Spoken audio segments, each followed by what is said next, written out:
Okay, so I worked on disassembling the crates today and organizing a little bit, and I just kind of want to show off what I did. So in the shed here, notice that the shelves are still pretty crowded. Move the lawnmower over to this side though. Right now I have the bikes leaning up against the fire pit stuff. Those are stacked now instead of being next to each other, so they take up less space. Still have that part of the wing rotator around them, but I've now got this whole open section of the floor right here. Might use it to store some stuff. That might be where these bikes end up going. So instead of there, they might go vertically on this wall. Have to see about that a little bit still.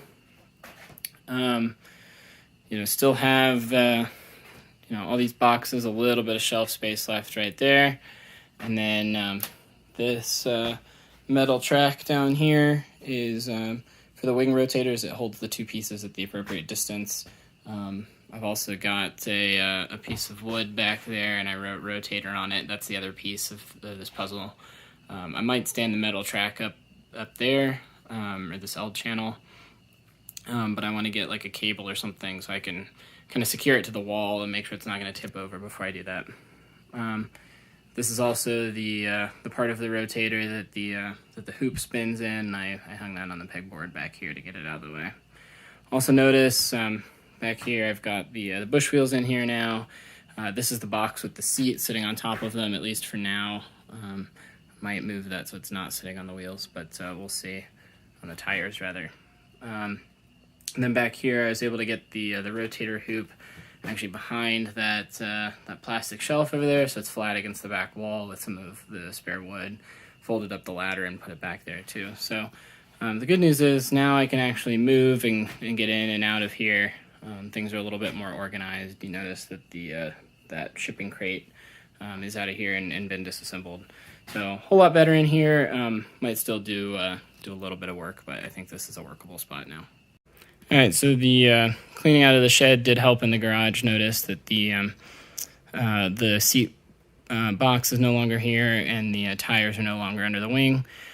I also don't have the windshield here anymore. It's actually back there. You can see it kind of nestled with the cowling, and those fit back there pretty well. So I'll probably just leave those guys in that corner since they're mostly out of the way.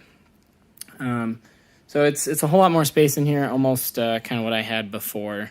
What I am planning on doing when I can get some help, hopefully tomorrow, is moving these pieces off of the box there that's holding the ailerons, and basically just swapping that box with the ailerons with the struts, and I'll still kind of store the interior panels and things like that on top of the struts under the fuselage. But they'll fit there in between the spars. That way all of those things will be out of the way, and then I can put the box with the ailerons under the wing. I think that should work out pretty well because, as I said yesterday, the ailerons are in a box, so they're kind of protected from accidentally dropping things or whatever on them. And they also are needed during the wing build just to test to make sure that the trammeling was done correctly and that the ailerons fit and everything's square. So that'll make them easy to get to for that as well. The only other thing is, again, I have this the window frames back here, and I will probably try to put those up in the rafters when I can get to the ladder and do that a little bit more easily. So that's kind of where the shop is. It's mostly kind of put back together and ready to have work done again. Like I said, it's really just those struts, so I can get around to the other side. Hopefully I'll get that done tomorrow and can get back to working on the wing.